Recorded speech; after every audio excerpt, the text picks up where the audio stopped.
I mean, exactly. And so I tell a lot of bands that I'm like, you know, and at a certain level, they feel like they've recorded, and this is no offense to anybody, I'm saying this because I've been there. Yeah. You record an EP, and all of a sudden you think your music should be out there, and then if you just put it out there, people will hear it. And I'm like, there is so much more to this, man. And it's that lost part again. And because I don't want musicians also to be disenchanted because they put it on Spotify and they've got 117 streams. I'm like, bro, there is so much more to how this works.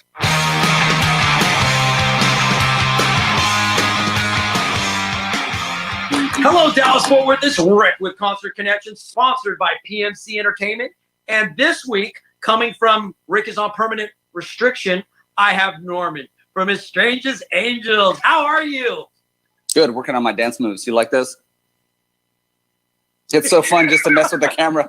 Looks like I'm on a roller. Oh my God! So I did an interview for last week, and I interviewed the dancer for Rebel Yell, and I'm cool. like, she's talking about dance moves, and I'm like, I've got one dance move: driving the car. Right there, you go, dude. This is my dance move right here. You've seen it. You got your drink, you just kind of sway to the beat. Just go with the flow, man. And I will tell you, as a drummer, I think I've got pretty darn good rhythm. But you ask me to dance, there's not a drum set like a force field protecting me from the world.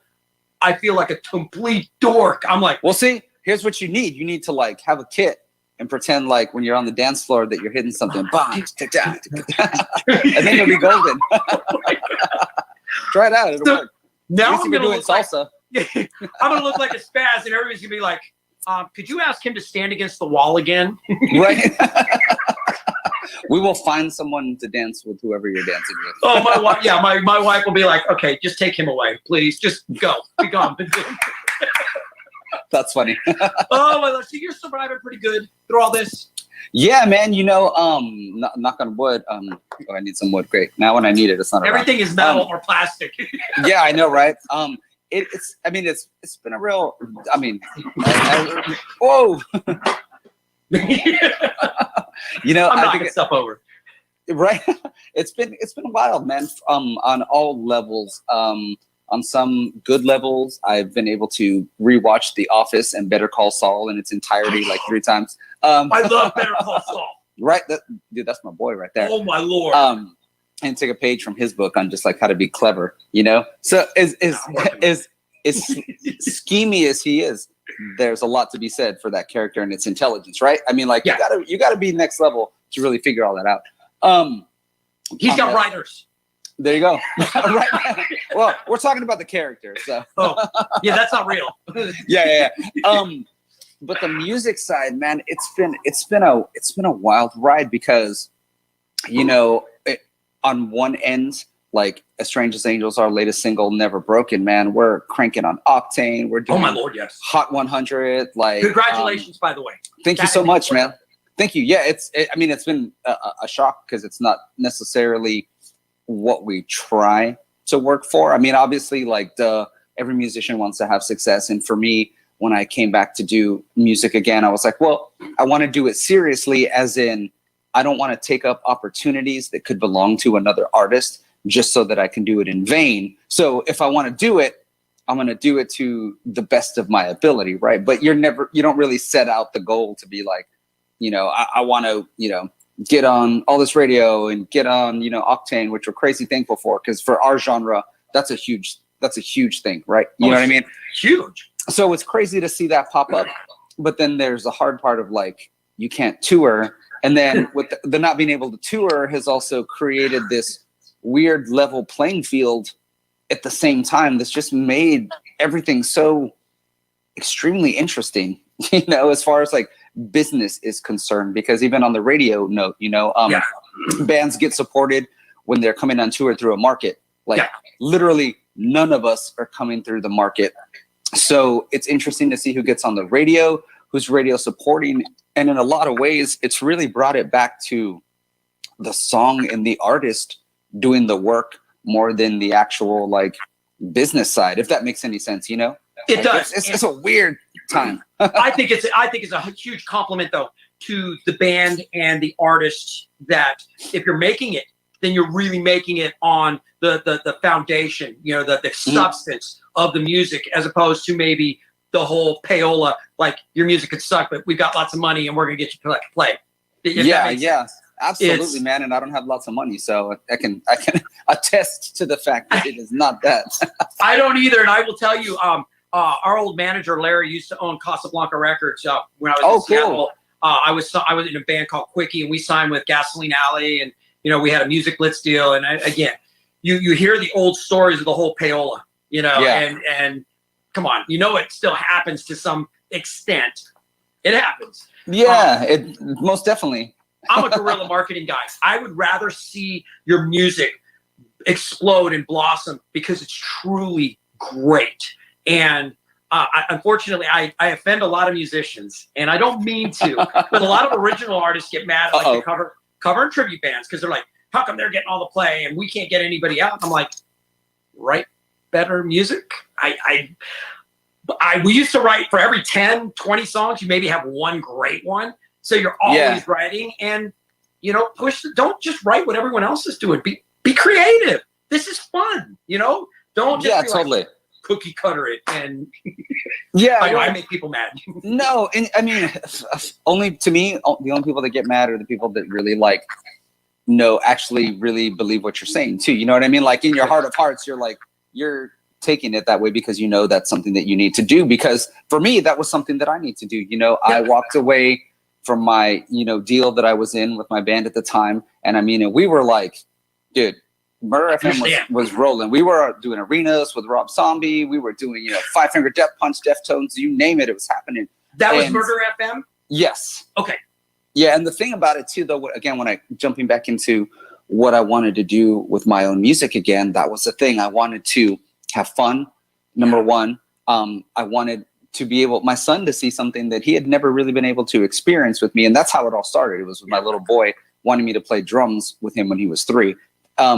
Another thing, though, was that I wanted to push the envelope for myself. So you have to have your finger on the pulse of what's happening and understand what's happening to be able to, it's kind of like you need to know the rules to break them, right? So you can't like, you can rewind the clock, I guess, to a certain degree, but then you kind of niche yourself too. If I was like, hey, I want to be a 50s rock in 2020. I mean, I guess that, well, I'm like, that could be really cool, actually. But man, I'm funneling that versus just understand what's happening now. Yes. Understanding what's happening with production techniques. Understand there's some stuff you have to like, that's the way of the world now, right? And then take your stuff and like put your spin on it. You know what I mean? And go, you know, so, and I think that's sometimes we all try to just either go completely against the grain or too much in the grain. And it's like, to me, I think the perfect combination is just, you know, being aware of your musical surroundings in your genre and then putting your own thing on it, right? It's like we can't reinvent the wheel, but you can put your own rims. It's always been my thing. But that's it. I mean, that is some of the best music. I mean, is taking your passion, your interpretation. And again, do you think Nirvana was the first band to ever play punk rock? No. Are you kidding me? Or the first band to ever play pop music? No. They heard what was going on. They knew what they liked. They put their spin and their angst and their interpretation of it. And I mean, it happened to be greatness, but I think some of the, you know, they're not trying to really impress anybody. If they're trying to impress themselves, like, this is us. This is, you know. See, and you hit on that. That was the big thing with me, was that I wanted to reinvent myself, and I wanted to hear my own song and be like, wow, I can't believe I did that. I can't believe I totally changed the game for myself and then created something out of it too. Like for me, it was difficult because I'm a singer. So speaking of Nirvana, right? So like Dave Grohl can go from behind a kit to a guitar and singing. He's instantly different. For me going, I'm gonna start my own project and I'm still a singer though. You're like, so how do you change that? I mean, so for me, it was like I had to listen. I don't know how you feel about this, but I always get mixed reactions when I tell people. I was listening to a lot of country and a lot of pop, because I was like, I need to change my phrasing. I need to not sing like a rock singer so that I can develop a new kind of rock for myself. I understood, like, I don't have an Ivan Moody, Five Finger Death Punch, gravelly, heavy rock voice. I have a voice that I can either like moan about it, or I can try to make it my special attribute. That's my calling card, right? Like whether you make it your signature. I need to be my Vince Neil. You know what I mean? You Yeah. make fun of him or you don't, but the second you hear one word, you're like, Vince Neil. You love it or hate it, right? So I was like, I need to do that. And it was really challenging. I mean, down to I changed tunings.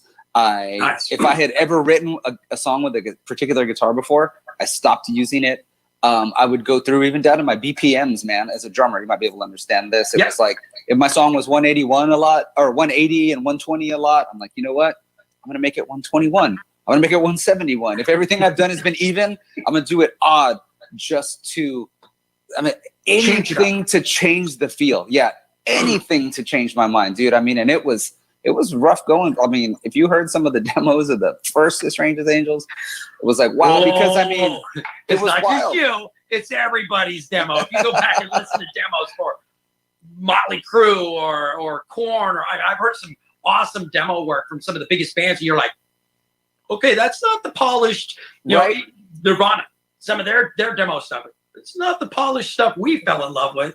Right. Well, I was so confused was the funny part, because I love so much music. You know what I mean? Like I really love like country, like ballads, because I love, like, I don't care how poppy they are and how cheesy they are, whatever, like whatever anyone says, I'm like, I love them. Especially duets. Yeah. They're like, oh, like they just get me in the feels, bro. I love that. I'm like, man, I wish I could put that in a rock song, because it reminds me of 80s power ballads and I'll be there for you. You know what I mean? But I also love bands like artists like The Weeknd's, 30 Seconds to Mars. You had to say that. Okay. I was a huge monster 30 Seconds to Mars. All right, cool. Monster. No. The last time they came through town, though, I was so disappointed, where I felt he quit being what I fell in love with, that different kind of pop, rock, punk, and it was very circus-like. And it was like, yeah, you run that risk. I get that it was his interpretation of what he's feeling and he's going through, but you hit a button with me. I need therapy all of a sudden.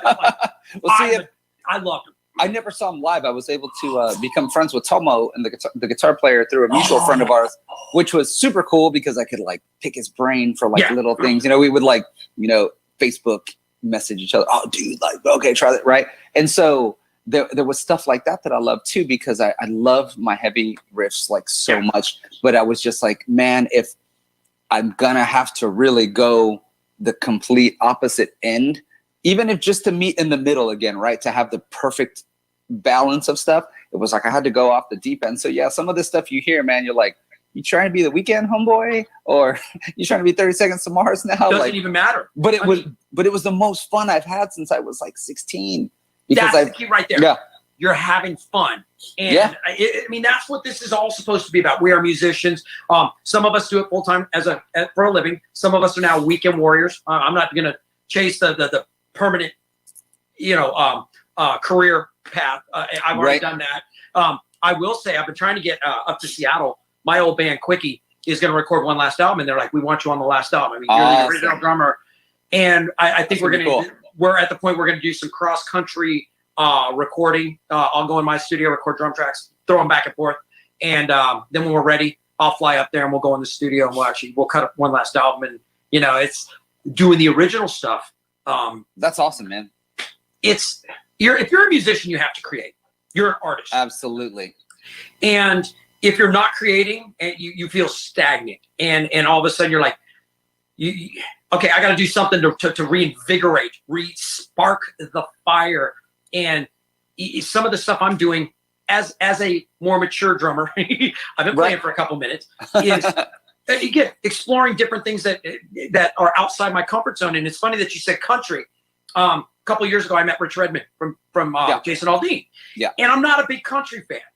I'm more like if I'm going to listen to country, it's like maybe Cross Canadian Ragweed or like Johnny Cash. So it's weird. I don't have a huge, but I fell in love with Jason Aldean, and I find myself playing some of that and going back to learning some stuff that maybe I had forgotten, some of those grooves that I think can be beneficial when I'm doing rock, and again, it's take yourself outside your comfort zone, outside the box, to figure out what you really want to be, to bring yourself back to center. Absolutely. You know, and a lot, what, you know, on the note of the 80s and the power ballads, I feel like country now is like 80s rock, right?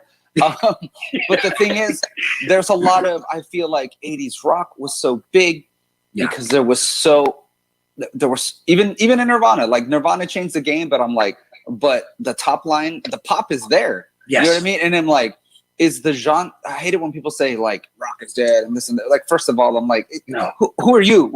Who deemed you this person, right? Now, did I miss that conference? No, that was great. But it is, it's like, okay, cool. But I do think that, like, you know, maybe in some creative ways, like we haven't embraced some of that, like, at least for me, like what I hear, right? Like, let's bring some of that like in there. I mean, if that's what you want. If that's what you don't want, that's a whole different ball of wax, right? But don't complain. Like, and that's what made me excited about getting into it. Was I was like, you know what? I am not at all ashamed to say that I want this to be accepted on a mainstream level, and not just a success in like monetary level. I'm like, you know what? I went through a lot of stuff these past few years, and I feel like what I've been through, and like, you know, all the things I've had to go through can bleed into music to help people that don't just listen to rock. Like, right, like I want to write a song that someone hears on the randomly, and they're like, Siri, you know, hey, what song is this, right? And you know, you Shazam it, and you're like, wow, that song just got me in the feels. Does that make any sense? Yes, like absolutely. Like, it's just a matter of how it's presented. It's like, okay, what's presented like a rock band, but you know, really, it's just like, dude, I wrote this song on acoustic. I wrote it on piano. You know what I mean? Like, it moved me to want to move someone else. Nice. And that's what mattered, you know? That's the compliment. When you play a song and you evoke emotion in somebody in the crowd, or a bunch of people in the crowd, that's what music is supposed to do. It's supposed to evoke emotion, and good and bad. You can't just be like, I just want to make people happy. No, sometimes the best songs are the songs that maybe make you cry. And I can't think of the guy's name. He's a big Samoan guy, Hawaiian guy. And he does Somewhere Over the Rainbow. Oh, yeah. I love that song because every time I hear it, I cry. Yeah. And it's a happy cry, but it evokes such powerful emotion that is brilliant to me. So yeah, you gotta have some sort of directive, man, when you're doing it, because people can't feel what doesn't have feeling. You know what I mean? So even when you're like, I'm having fun, like the fun of it for me is like, you know what, like what nerve are we gonna pinch? That's what I'm trying to get to. Even again, if you're like, God, I hate that band, I'm like, cool. Now I'm able to filter you out, because I'm not concerned with someone who has a negative feeling toward it. I'm concerned with everyone that has a positive feeling toward it. And I want to keep playing it for those people. You know what I mean? I think we get caught up in that too, which is, I embrace being in the business so long, and, you know, getting older. It's like, you start to, I'm not worried about the people that don't like it. Like, I don't care. Like, I'm worried about the people that do. Yeah. And my fans. You think Nickelback, and I know this is one that makes me, okay, people go back crap crazy. You know, you say Nickelback and people are haters, but they've got how many platinum songs, albums, someone's buying records? they play arena after arena after arena sold out. So hold on a second. If they focused on all the negative haters, where would they be? Stop. I'm like, dude, I need some, you know, Nickelback, Kanye problems. Oh my Lord! Again, I remember it was the early '90s, and somebody said, "Oh, yeah, you're selling out," because I always call myself a pop punk drummer. I love mainstream pop punk all the way. You know what? I could be artsy fartsy, but I want to buy in. That's not selling out. It's called buying into having a career. Absolutely. And I'm not ashamed of it. I want to write music that evokes emotion, that people want to hear, be it good or bad. You know, again, they hate it so bad, but they still come to the show because they're like, I hate you guys. Right. Right. Well, I think right. You're like, dude, hey, your ticket money spent the same. No, I mean, yeah, you pay $20 to hate me. That's awesome. Like, but they still want to come up and say hi. And it's, right. They say they hate you, but really they love you. They just don't know how else to meet you. Right. See, I don't think it's selling out when you are straight up about what you want to do. You know what I mean? And someone who said it, that, you know, he gets grief all the time. And I never get into any stuff with any artist. I'm not a political person. I'm like, I don't either. I don't care what someone said on a podcast 15 years ago. That's just whatever, man. Like, the thing that I hate is I'm like, we're all human and we all make mistakes. Thank you. how come like only certain people get put on blast, right? So I mean, I'm sure anyone who's done something bad or had something bad happen to them, even then have probably also been like bad at some point in time, right? Like we're all humans trying, right? Well, we're all humans trying to navigate life, man. Absolutely. These are turgid waters, right? And they didn't give me an owner's manual. There was no like roadmap for me. I'm still trying to figure it out. Right. Actually, there's a lot of books on it, man. You could read about it, but I'm kidding. It's like when someone said something once, yeah, it's like they don't give you a manual when you become a parent. I'm like, there's actually a huge amount of there's a lot of it. By the way, you can Google it. Right? No, but what I was saying is like Kid Rock, right? Oh, I love Kid Rock. He said something back in the day. He was like, I want to be a rock star. I want to be famous. I want to ride in limos. I want to do all these things. And I was like, thank you. He said it. He wants to set up shop at the top of Four Seasons. I mean, come on. Right. Well, I mean, then you're like, you're at least rooting for the guy because you're like, yeah. And if it doesn't happen for him, you're like, it should have happened. I think it's trite sometimes, I guess, when someone could say, well, yes, we do it for the arts, but I also don't want so then why are you printing T-shirts, buddy, if you don't want anybody to buy them? Why are you going on tour if you don't want anyone to see you? You know what I mean? Stay home. Here's the thing. We are entertainers. Okay, we're musicians, but we're entertainers, we're actors, and I'm a firm believer that I don't care if you're in a cover band, you're in a tribute band, you're in an original band. If you're going to get on stage and you're going to entertain people, meaning bring the show, act like a rock star. And I don't mean that doesn't mean go out and be arrogant. It means be comfortable enough to loosen up and play that show and put on a show, entertain people, let them leave going, I got my money's worth. I had a blast. I can't wait till the next show. Absolutely, man. And I think so many problems could just be like solved in so many ways, right? If we all understand, we're all just humans trying to make it through, man. Let's just help each other on every level, music, life, personally. It's like, man, just help each other. It's Are you going to send me a bill later for this therapy session? Because I feel better about myself all of a sudden. Right.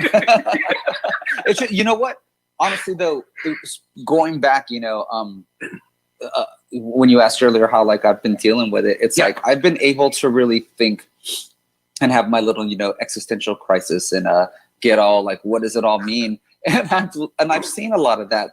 Watching people, man, just flipping through Facebook and Twitter and the news, I'm just like, wow. I mean, and again, I take no sides on anything that I myself am not personally involved with, right? So whenever there's a big social discussion about things, about, I mean everything under the sun, not just COVID stuff, life in general, I'm like, I don't know when the moment happened that Twitter became the conscience of society, and somehow if one person says it, it's now real as well. And then it became the judge, jury, and executioner on these thoughts, right? I'm kind of I saw this one this morning, and this just was funny because he's an awesome dude to me. He always has been. Chris Jericho from Fozzy.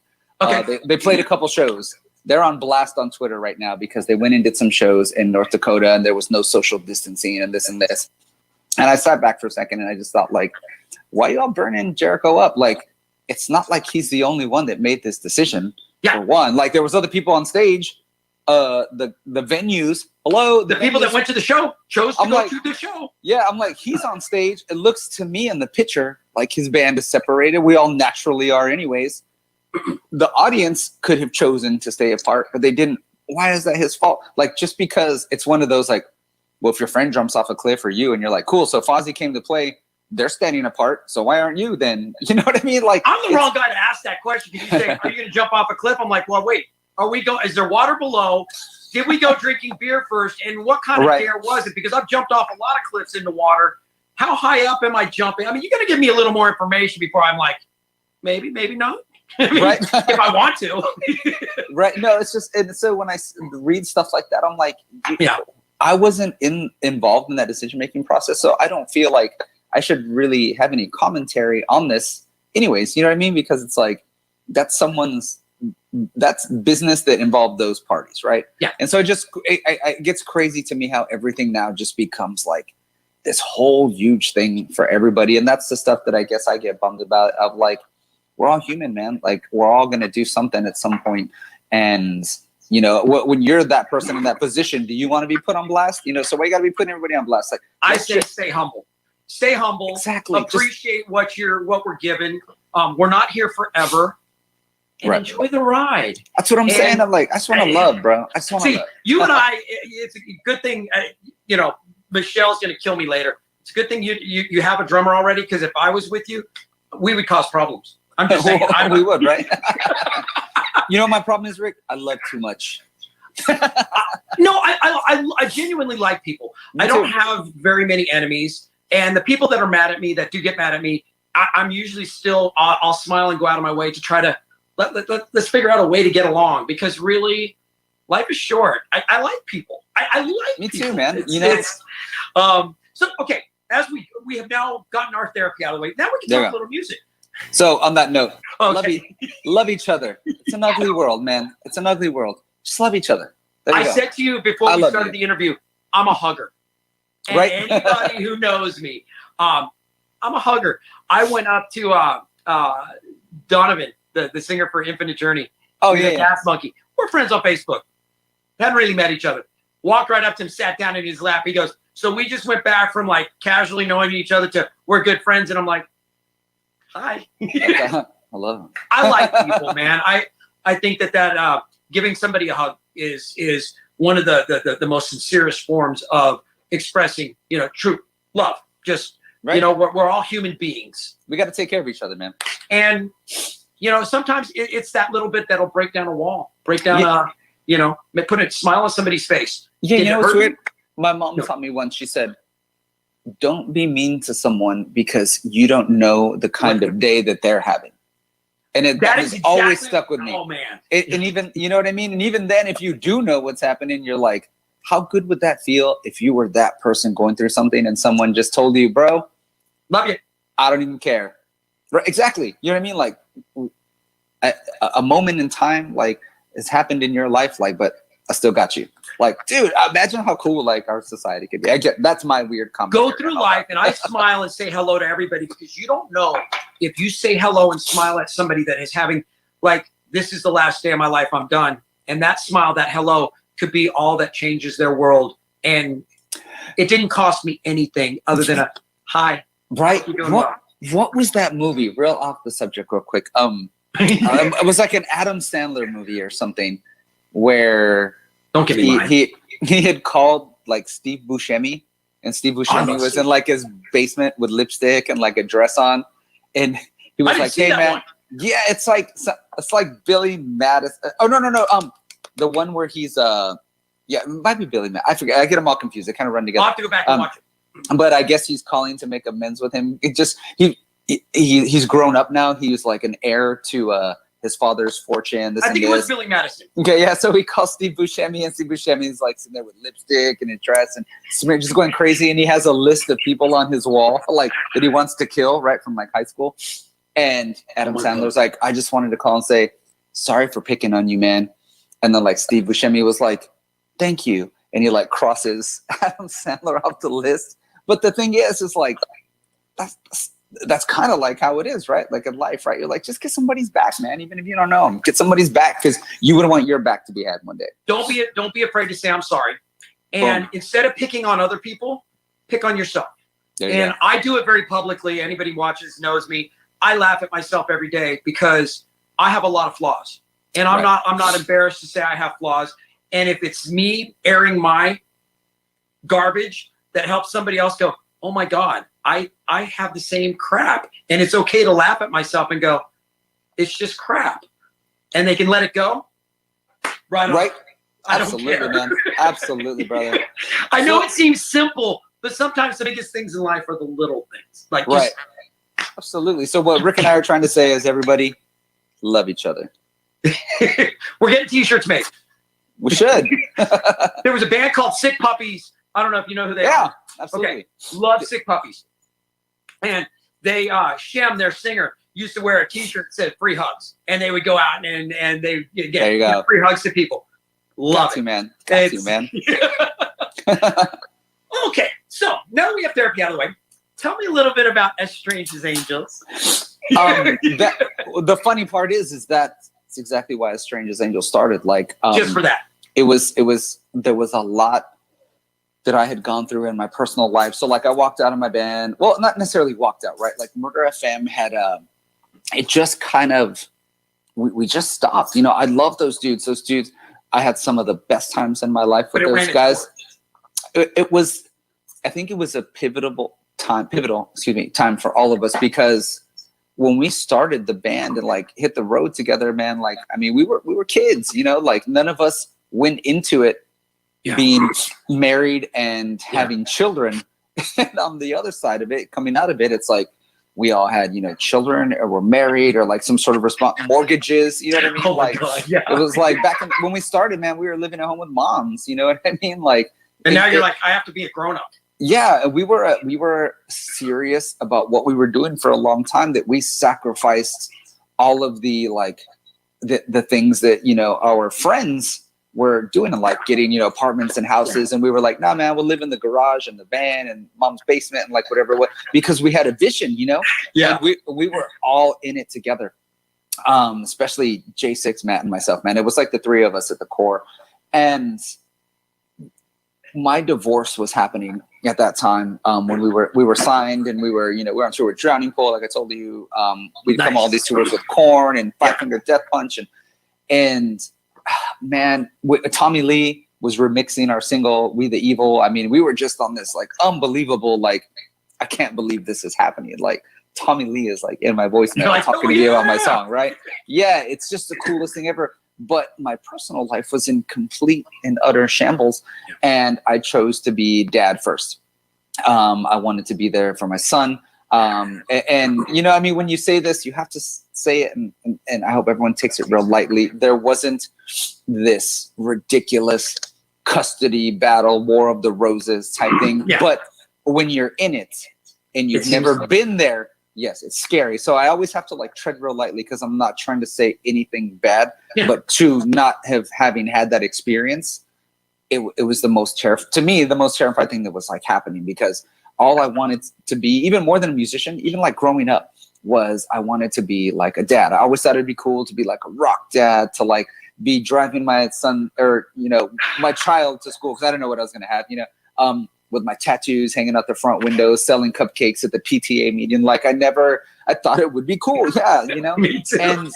And, you know, to have fun and like, you know, play video games and do crazy stuff and just be a big kid and like give them that cool, awesome, like childhood. Right. So I wanted to do that more than anything else. And so I didn't want to lose it, and I didn't want it to be challenged. And I knew that at that point, I don't think that I had the tools to be able to handle both the emotional tools and the, you know, financial tools and the time tools to be able to just take it all in stride, right? Like I'm not one of the lucky ones like that. I had never confronted any sort of you know, and again, I very lightly take this word, conflict. Up until this point in my life. So honestly, like I never got in fights with people. I never had arguments with people. I don't really recall a time other than, you know, I mean, ex-band members you guys beef with, but that's family. It's like asking an ex-girlfriend what she thinks of you. You're like, well, duh, of course they're gonna like me. Like, you know what I mean? Like, geez. Like, we hope over time that they look at it differently, but yeah, exactly. Well, that's true. What funny is I'm actually friends with literally all of my ex-girlfriends, down to even like my like first grade crush or something now, which is crazy. But you get what I'm saying. Yeah. Right? You're like, I mean, you have that normal beef of like, I hate you. That's why are you guys fighting? Because I wanted the third song to go first. You know what I mean? Like he never wants to play my song. Norman picks all the set, like that kind of stuff, right? So anyways, but a real true conflict with consequence in your future was like, I had never experienced that. So it broke me down a lot, man. And I literally, like, I just focused on that. I had lost a love for creating music, which was crazy. I mean, and even really listening, you know, I found it interesting that I would only listen to like my Guns N' Roses and Kiss and anything that I grew up on. It was this weird, like, I felt safety in the old stuff because it reminded me of a less troubled time in my life. Of a happier time. Right, because anything that happens after that, like in this time, like I couldn't listen to anything that because it was like music to me is a soundtrack to our lives. Yeah, So when 100%. you hear, right, you hear a song and you go, triggers, you remember where you heard it or what it's associated with, a good or a bad, a breakup, a girl that you liked, a concert you went to. Music is an absolute identifier. Yeah, it is. So that's why it was like I was busting out my vinyls and cassettes because I was like, man, I have to reconnect with myself because somewhere along the line, you know, and it was when I moved to Dallas, I think that got really crazy, was that I lost myself. I forgot who I was. I became disconnected from myself. I thought and did and reacted in ways I would have never been in my life. And I had to get reintroduced to myself. And that took a lot of time, man. So I did music for other people and we had the studio going, but that's different. You know, when you're helping someone chase their dream, that makes you feel really good. But when you know, going back to the thing when you said about creating your own stuff, like when you get that jolt when you do, you know, like right now I'm on fire because I've got these 3 new songs that I'm just like, oh my God, I didn't think I had it. Every single we've been releasing, right? I think that's the last one that I'm ever going to be able to come up with. And so you get that jolt, but I wasn't getting that jolt from music, right? So I just stopped. I mean, on my way, whenever I drive in the car, I would listen to podcasts or, you know, whatever my son was listening to. Like, dude, I was Baby Shark before Baby Shark was Baby Shark. I probably gave Baby Shark those bazillion streams. You know what I mean? Like, for real, because it really did. I remember seeing Baby Shark, and it only had like 90,000 views. I kid you not. Dude, I had Baby Shark in my head the rest of the day. Now fast forward years later, I'm like, wow, like, dude, I think my son and I helped put this on the map. We like our royalties check now, please. For real, man. Like, I don't know how many times trying to put him to bed. Okay, one more time. Baby Shark, Daddy Shark, right?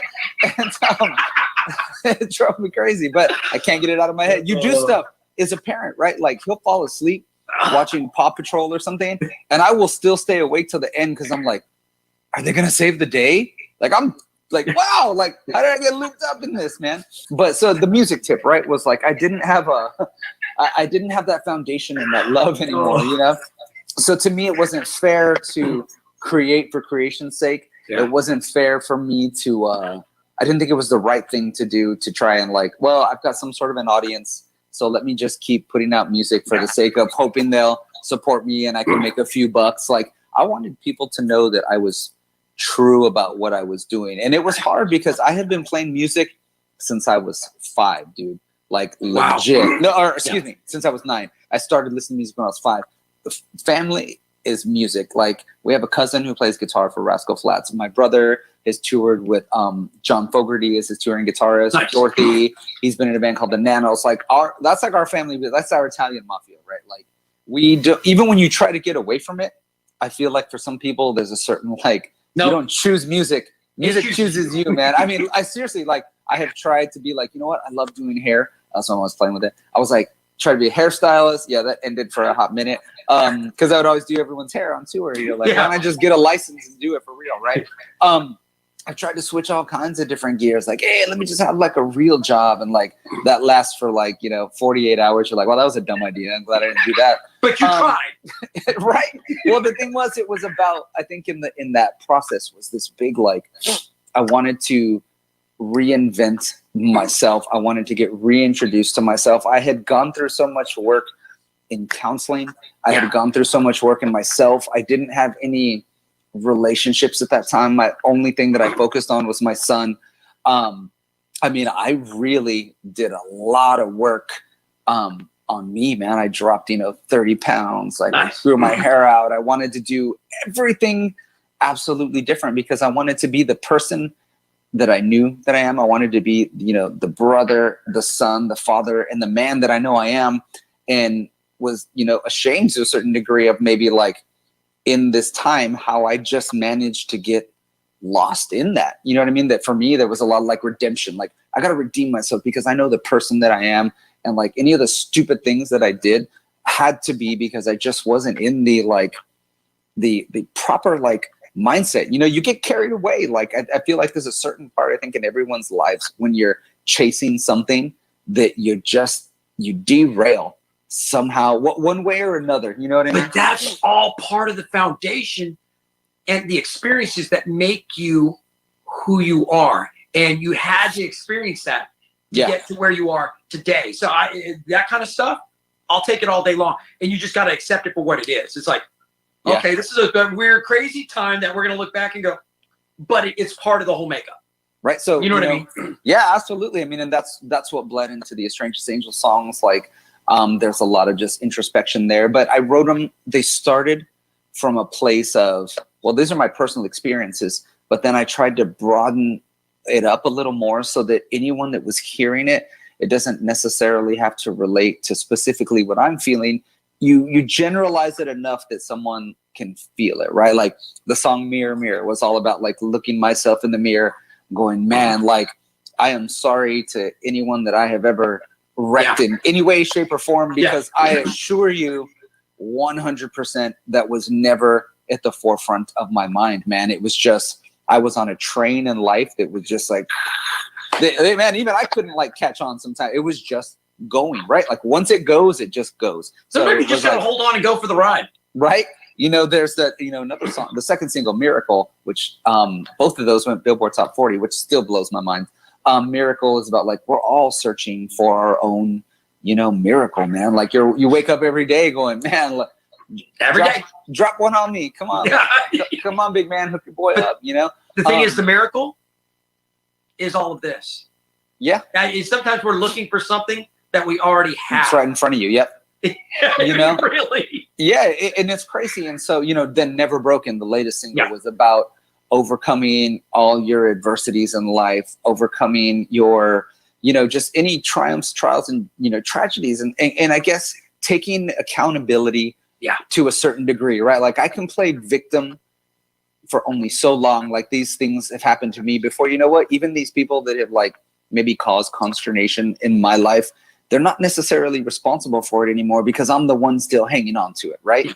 You know, so at some point I'm like, it's not that person's fault now. Like I have the choice to grab onto that and continue to let it like destroy me, or I can be like, no, like it's done and it's done. And you know what? Even that person is a human, and I'm going to assume that they made a mistake and really didn't do it to intentionally hurt me. Like across the board, man. I'm like, I mean, I went through a lot. I'm telling you, Rick, like I went through a lot of stuff like in my heart and in my head. And I wanted to go, you know what?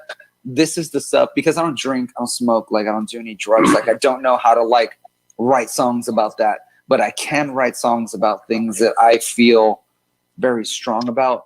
And my way to kind of like make amends to the world for any of the things that I've done and take is going, hey, like, let me try and give some positivity and love back to the world through the gift that I've been given. You know what I mean? The tiny little bit of talent I have, I want to use it for good, you know? And you're not writing about like drugs and alcohol, but you're writing about experiences that all of us experience regularly. Yeah. And that's why people can relate. And that's why they're doing so well on the charts, is because people can listen to it and go, oh my Lord, I can relate to that. I mean, you and I are talking and I'm like, the paths, like how many things you've been through and how many things I've been through that are similar. The reasons I walked away from music to be a dad and then chose to come back into music. I mean, again, it's all part of the journey. There's not a roadmap for me. I'm figuring it out day by day. Right. And I have no problems. You know, again, it's funny. I'm sitting here laughing. You're talking about the silly things we've done, or the things that don't make any sense, that you're like, why? Wouldn't trade them, because it's all about, this is who I am. You know, I'm not giving it up. I tell this story all the time. People ask me, and I've got a bunch of tattoos I want to get, but this one right here, everybody always asks me. It's my son's voice. My son always goes, love you. So I recorded his voice and put it on my arm. The reason is because every day that I wake up, I want to remember that my son loves me. It's his voice. It's a one of a kind. There's not another one on the face of the planet. That's my kid's voice. I'm sentimental like that. That's awesome. Yeah, I'm a crier too. I mean, I got my son's. Let's see if I can get this right. I've got his name up in there. I love it. You know what I mean? So I'm with you on that one too. That's a great one. See, those are the kind of stories I love to hear, because people think that, you walked in somewhere and maybe you're like, I'll take that one. No, I like to make everything. This is my journey. This is my story that I'm writing. And at the end of the day, it doesn't have to, you know, it's me. It means something to me. There's something else I want to ask you about. Hit me. That I'm wowed by because I admire it. Oh. Tell me a little bit about the studio. Yeah, the Sound Foundation, man. We started. Michelle does a lot of work with me there. It has changed substantially over the years because I wanted to do something different. I started the Sound Foundation with the intention that we would give, music lessons, obviously, like being the foundation. I could employ some of my friends that are musicians, but it was never really about lessons per se. I'm like, you can get lessons and you can learn how to play like anywhere these days. My big thing was brand and artist development. I felt like there was a lot of artists that, and I based it, solely off what I was missing growing up in El Paso, Texas. And we got a lot of cool things, like my friends in, Pissing Razor. Well, they were like the seniors. I don't know if you've heard of them. At the drive-in, I mean, we were all cutting our teeth. Yeah. We were all musically different than things that were happening because living in El Paso was like more like Mexico for one. Okay. And it was, you don't think of it as Texas. You think of it as like, literally like Mexico. I could walk out of our backyard and stand on the roof. Yeah. And it was right there, dude. Yeah. And the culture was different. So the music was different. There was, not much of a scene, and the scene there was like, we were all kind of out of whack, in a really cool way. But we never had like that cool dude, like down the street that, at least to us, he's like 25 living at home, like, smoking weed. To us, he's a god, right? We're like, yeah, I know. So you know what I'm talking about? Like that dude that's just chasing the dream too. Like we didn't have, a dude down the street that was already doing it to ask, hey, how do I plug my pedals? Which is the cool way? Like, you know what I mean? So it's your way of giving back then. And showing how to develop the younger musicians. Like, here, let me show you. Let me be that big brother that says, don't be embarrassed. You need to know how to get this setup. Let me show you. You want to know how to do this, be it book a tour or, go in the studio. Absolutely. Let me show you, because somebody showed me the first time, and let me pass it on. And that's what I think I love about it, is that you're giving back. And the thing too was, it wasn't just about like 13 and 14 and 15-year-olds. Like, not at all, man. My intention and goal from the get-go was to actually work with artists that are more like 20 and 21 and 25 in that weird lost space, right? Where like, because we've been there, and I know you've been there, where you have the talent, but you don't know what to do with it. Drive. Yeah, but there's this part of you. Yeah, and we all think that if we have this magic ingredient of a manager, that a manager makes the difference. And I'm like, a manager manages a business. Like, a manager shouldn't actually be booking you shows. That's not a manager. That's a booking agent. A manager shouldn't actually be like trying to create investment opportunities. A manager should be managing the opportunities you create. I mean, if you want to get technical, they don't manage the band. That is still your job. This is still your business. They're a business partner that helps you move your business along the railroad. You still have to. You have to know what you're going to do with your lemonade stand. Exactly. And so I tell a lot of bands that I'm like, and at a certain level, they feel like they've recorded, and this is no offense to anybody, I'm saying this because I've been there. Yeah.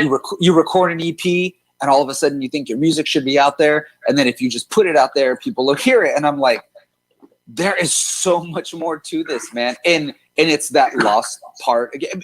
And because I don't want musicians also to be disenchanted because they put it on Spotify and they've got 117 streams. I'm like, bro, there is so much more to how this works. And when you're I ask everyone, are you in this for fun? Are you in this for business? And the reason why I ask is because there are two different models and blueprints we're going to have to follow. That's just the way it is. If you're doing it for fun, hey, man, have a 13-minute song that's in 3 different keys and 7 different tempos. And I don't care, man. Y'all can play 2 different songs at one time. Like, but if we're going the business side, then it's almost like, your music is like the least important thing first, because you have to understand there's a missing letter in band, and it's an R. It's a brand. You're a brand. And so I wanted to really help that section. You don't need a manager yet, especially with the business, right? Like, I mean, you're not like Guns N' Roses. You don't need Irving Azoff. Like, you know what I mean? Like, once you like capture a market, like your local one, and then start to like sprout. And it's amazing to me how, like, as musicians, we just want to like record a demo somewhere and then just like and you think it's going to jump at it. magically happen. This is not Jack and the Beanstalk where you throw the beans and a little water hits and all of a sudden you wake up in the morning and you know there's a giant beanstalk. That's not how this works. And I wish that it would. You know, I mean, there's some lucky. Don't we all? That it does happen for, but you know what? I'm not one of the lucky ones. So, and rather than being mad about that, like I embrace that and go, you know what? Maybe my place in this is to help connect those pieces that are missing between here and here, you know, to help bands produce better stuff. And when I say better, that doesn't mean you need more talent. I'm saying more thought out. Think about your genre. Think about what we're presenting here. You know what I mean? Like it's all chicken, right? Like I always ask my little boy, hey baby, you want some chicken fajitas tonight? He's like, no, I want nuggets. I'm like, well, it's still chicken. It's just prepared differently. You know what I mean? But it's still chicken. Like, it tastes the same, homie. But the thing is that's the same with music. You go, okay, we're producing this because are we presenting it? Like I told you, I wrote one song, Mirror Mirror, thinking that it'd be kind of like country. And it ended up being this full-on rock song. But for me, in our presentation and the way Michelle and I do it, that made sense. So we presented it in that form. And that's what I mean by like, think about the audience that you're playing to. Define your audience. Define your niche. Like, think about all those things, man, if you're doing it for business. And so for me, that's what I wanted to like really, really help out with, you know, because I feel like there's a middle class missing in the industry where you're either like ginormous or you're here. And you're either starting or you're at the top. You're missing the journey. Yeah, I'm trying to help everyone in the middle. You know what I mean? Because I've been there and I was there for many, many years, and I had to make it on, you know, my own steam, man. Like no one really said, even with my developmental deal with Capitol when I was like, they still don't tell you. You know, I mean, it's kind of like, here you go, you know, trying to. I knew even less because this was at a time when the business was still affluent. So I just felt like, hey man, I'm on Warped Tour. I got this big producer who just did Blink 182's record and MXPX, Steve Kravac. Hey man, they're putting the jetpack on me. Here I go, buddy. You're like, wait, there's no fuel in the jetpack. Yeah, I didn't think about a lot of that. I really didn't. And when I look, sometimes I'll be like, God, I wish I had paid more attention. And then other times I'm like, I'm glad that I didn't, because it put me in the space that I am now to help those that are in that spot, man, that are trying to tie that middle ground together. So what I'm going to tell you is the reason I started Concert Connection a couple of years ago is coming out of retirement, so to speak. I wanted to show musicians that have always been just a garage band, that had never had a record deal, never done any media. That promotion is a big part of what we do, is be it locally or if you're trying to go nationally or international, you got to promote. And a lot of them had never been done an interview ever. And I was like, my little niche is, let me interview bands. Let me interview people and give them a taste of what you should be doing. Be ready for this. You know, do it in a safe environment. If any of your bands ever want to get their feet wet, get in touch with me. I would love to interview them. I'll hook you up. That's awesome. It's always about giving back. And I've been hollering at original bands forever because that's the toughest market. Market. And getting them to get off the porch and come do this has been brutal. And I understand. I've done it. I've gone and sat down with Atlantic Records and have them that you guys suck. You know, sit down with you know, MCA Records. You have to go through. You have to be willing to go through a whole lot of you suck to find the one person who goes, you guys are great. Let's do this. Hey, well, what's funny is, like you said, songwriting's the same. You got to write a ton of crappy ones to find the one you do. So the premise, and that's why I admire the sound. You guys doing the Sound Foundation is, again, you're giving back. And that's kind of how I felt about Concert Connection. It was my way to give back to the local community. You ever have a band that's just looking to do some promo, they want to do some interviews, you call me up, I will gladly make time for them. We'll interview them and we'll give them a taste of how to get out there, because I know what it's like to beat my face against the wall and go, I'm not going anywhere here. And every little bit helps. And sometimes you just need somebody to show me the first step so that I can figure out step 2, 3, and 5.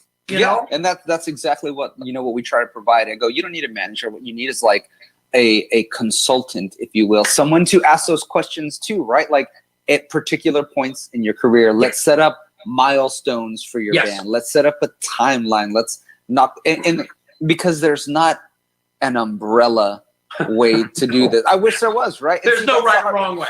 There's just doing it. Yeah, and when I see a lot of institutions and you watch stuff on Instagram and ads, you know, hey, yo, watch this and this and this, and I'll blow you up on Spotify, and you're like, I mean, I guess that could work, but like you're assuming also that the product on the other end has the goods to do that already. So to me, I'm like, you're kind of misleading to this artist, to this starving artist who we've all been going, all right, if I show this guy this, he'll help make me, you know, this huge Spotify sensation or YouTube viral sensation. And you're like, I mean, it could work. Like, I mean, I'd like to think that it would, but you know what? There's just not a one size fits all thing, you know? I remember sitting at the bar with Jason Finn, the drummer for the Presidents. And we were playing a gig because he had another band called the Pinups. And I said, Jason, you know, you're drummer for the Presidents. I'm like, so as a drummer, tell me, what's the secret? You know, how? He goes, there's no right or wrong. He goes, be smart about your business. You know, understand that it is a business, and don't 100%. Expect that it's just going to happen like that. You have to plant the seed, water the seed, and cultivate it. And you're always going to be asking questions. I can give you some pointers, but I'm not the all end all. You're going to ask other people as well, and other people. You know, you're going to keep asking people. Right. And it's a culmination of what works for you. What worked for me may not work for you. It may not work for the guy next to you. You have to figure out what formula puts you where you and your business want to be. Because what your goals are may be different than mine or his or hers, and so that to me was like, okay, that you know what, that makes sense. Because growing up, we all think rock star. Oh, they signed a piece of paper and now they're big. Yeah, no, no, that's not how it works. Yeah, and I mean, I really know that factually because my production mentor was Bo Hill, who he started Interscope Records with Jimmy Iovine and Jay-Z. Yeah. He sold over 50 million records. He was like the dude all these 80s bands went to. And like, I mean, I just listened to the stories that he tells me, you know, about like what they needed to do to get these records done, you know, how they were tucking another singer under a singer's vocal, or the guitar players in the band didn't actually play on the record because they weren't good enough, but they looked cute enough. But the point was that learning all that, you are understanding like, but no one in the band was against it, because even those bands, and maybe the reason why a lot of them excelled to a certain degree, despite MTV and despite the money machine, was that they were, I feel like the mentality was different of like, they were all in to make their brand look good, right? You know, pick a band, or Warrant, whatever, right? Warrant was all in to make Warrant look good, whatever they had to do. And we still know what I mean? We still know the name Warrant. You know what I mean? Yeah. And exactly. They have like the lasting impressions, man, like Rat and Alice Cooper and like all that you know, that he worked with. It was like they were all in to make it be a thing, and they were smart about what they did. And like that's again the stuff that I mean I just try to help with, you know, from my own personal experiences with people that were involved with such a big time. It's like, dude, you gotta understand your brand, and you have to drop the ego with the side a little bit and make this a business. Humble. Be humble. Exactly. What did we say earlier? Love each other. and it's refreshing to hear you say that, because again, a lot of artists forget that. Don't overcomplicate this. Don't overcomplicate this. This really comes down to where entertainers, we want to entertain. And if you're going to be in a business, you just said it. I'm not, you know, maybe even I've missed it. Know your brand. Know your brand. I remember in the early 90s, we were shopping stuff to Geffen, Atlantic, you know, thinking, you know, that's where we, you know, RCA, that's where we needed to be. We had Sub Pop in our backyard. We never even sent it. You know, Sub Pop was catering to the legendary. Local, we were thinking, oh my God, we got to go for the big leagues. No, we should have been shopping to the local stuff. And I remember my first deal was with a small, they're defunct now, label out of Utah. Again, know your market, know your brand, and don't be afraid to ask questions. Yeah, and you'll have less heartache too. You know what? You guys probably would have knocked it out of the park way quicker, right? Because you were like, you know what? Right? You know what I mean? And oddly enough, didn't Sub Pop team up with Geffen anyways at some point? Yeah. So you're like, dude, you could have been on Sub Pop, built your brand, and then ended up on Geffen anyways, right? You don't know, and you don't. Be okay with making those mistakes. Absolutely. And that's the big thing. Be okay with making a mistake. Absolutely. Learn from it, identify it, learn from it, and apply it to the future and keep moving forward. So, and keep having fun. Absolutely, man. Yeah, we do overcomplicate it, and that's why I tell a lot of bands, or not bands, I work with all genres actually. So I tell a lot of artists, this is also why you need a consultant, if not me, like somebody else. I don't know, like I have a manager that does stuff for me. Like we have our team that does stuff for us. And that's because when you're too attached to it, I don't think you can see, the forest through the trees. It's clearly, who's sitting on the other side though, that's going, hey man, and they're not dictating to you what you should do. They're just giving you like, I'm seeing it through my window of a consumer. And you may think that you sound like this, or that this would be the good move for you, but because you like it, but this is actually the better move, right? And so there's a lot of that's just, that we need, and you need to trust. Is their image the same as your image? What you saw in your head when you, and you're going to laugh when Karate Kid, remember when Mr. Miyagi gave him the tree and said, close your eyes, picture it, now open them, make it. Yeah. You have to picture it. Mr. Miyagi didn't know what he was going to make out of the bonsai. He had to see it in his head to make it. I know that sounds like a very cheesy, no, not at all, man. Simplistic way of putting it, but that's really, nobody else knows the vision that you saw. So ultimately you can ask everybody, but you got to be the one to bring that to fruition. And yeah, man, it's crazy. So thank you for digging what we do, because that's what we're trying to do. We're really trying to catapult. Another big one is like, those I call them lifers, the marathon runners, not the sprinter artists that really want to be into it.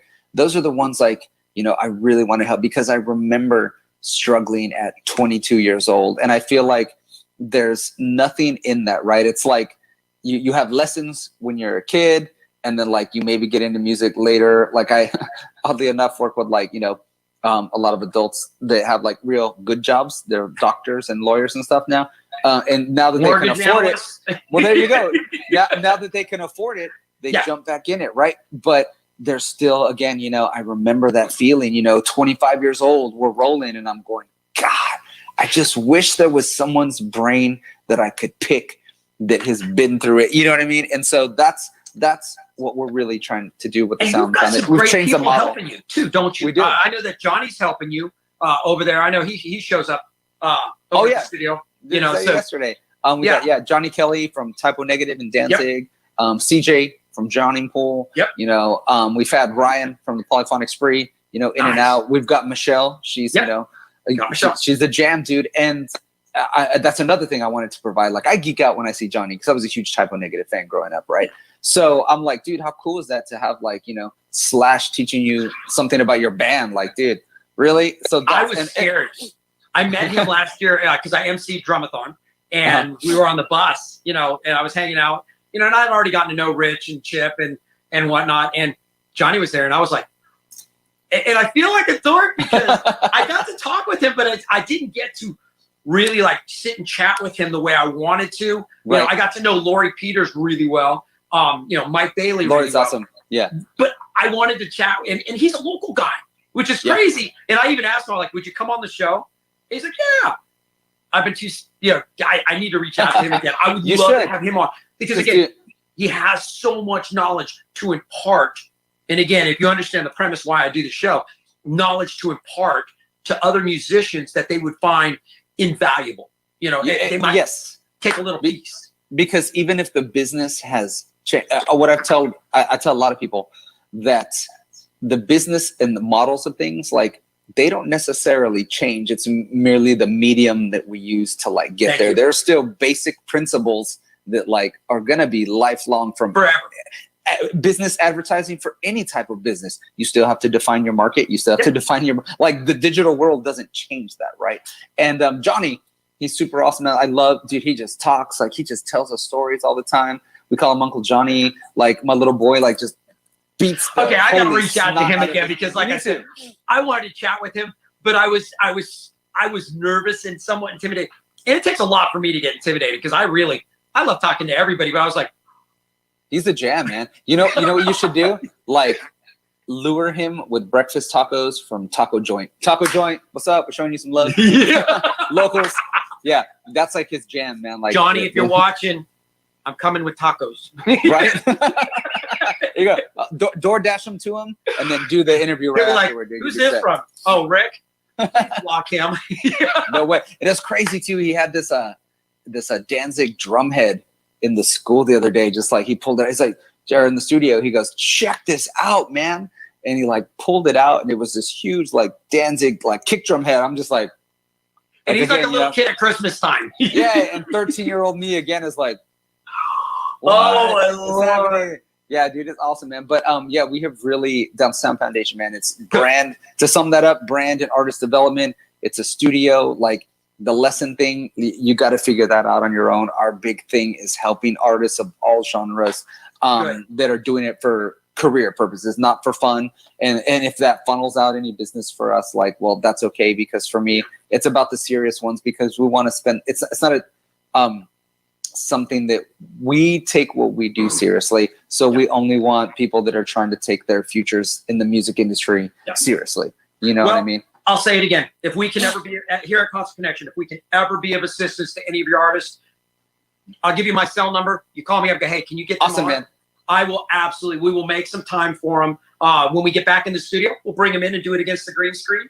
Right now, we're obviously doing it digital. And again, if we can ever play a little bit of help for you, would love to help. That is huge for me. I think that's great. You know, again, can we give back? That's part of the circle of life. Is we learn. Absolutely. And the only way we keep it going is by imparting that knowledge to the next generation, with the understanding at some point you need to pass it on again to the next generation, and just keep passing it forward. So absolutely. Well, thank you for having me today, man. Thank you so much for coming on. Can I down the road? Can I suck you back in? Get you to do it again? Hey, tacos. Because you're gonna owe me. You're gonna owe me for Johnny. I'll be sending you tacos. You're like, why am I getting weekly tacos now? Just keep the taco joint coming, man. Yeah, no, we'd love it, man. You know, Michelle and I are working on some new stuff. Awesome. We're gonna be doing some live stream stuff to really bridge the gap of what we're trying to do right now. I've got a ton of cool artists that I'm producing right now and writing for. So yes, I would definitely love for you to get with some of them. Michelle asked me this morning. She goes, "You need to come down to the studio and just hang out on a Saturday." I'm like, You do, what? Man. I would gladly come down. Are you kidding me? It gets me out of doing yard work or chores. Yeah, dude, get out, man. So you gotta, I gotta help them. The thing real quick. So I'll be right back. I'm sorry, I'm required. I have a business meeting to attend. Right, or like like Peter Griffin and Quagmire. Hey, Peter, don't feel bad. Gee, I never thought of it that way. Oh my Lord! Thank you again for being my guest. I appreciate really appreciate it. Thank you, Dallas Fort Worth, for hanging out with us. Again, there's another hour of your life that we are not giving back to you. Tell your therapist to quit sending me the bill. When he knocks on my door, I'm peeking through the hole, but I'm not answering. I'm just saying. Right. He gets a kickback from your therapist anyway. Yeah, exactly. He's happy for me. If you like, go ahead. We do want to tell everybody, though, right? Love each other, bro. Be kind to each other. I hate to interrupt. Everybody should be hugging in this with your mask on. Crazy world, man. It is a crazy world. I cannot stress this enough. Like, please look out for each other and take care of each other. I don't know if you noticed it or not. Oh, I know. I love that. It's just, again, music, love. So, absolutely, man. If you like the show, follow us on Facebook. If you want to be interviewed, hit me up. I would love to interview you. As shows start coming back, I'll start announcing shows again, but we're not there. You can follow us on iHeart Radio, Spotify, obviously Facebook, YouTube, Instagram, Twitter, Roku channel, and we've got an Amazon Fire channel. So if you can't find us, you're not really trying. So again, thank you, Dallas Fort Worth. Get out there. Just support music. Support music. Get out there and see some local artists. And if you're ever curious, hit me up, and I'll tell you where you can go find them. What can I say? Thank you for being my guest. And support humans, man. Absolutely, absolutely, brother. Thank you so much, man. I appreciate it. Thank you, and we will see you in the pit. Yeah, crank it up.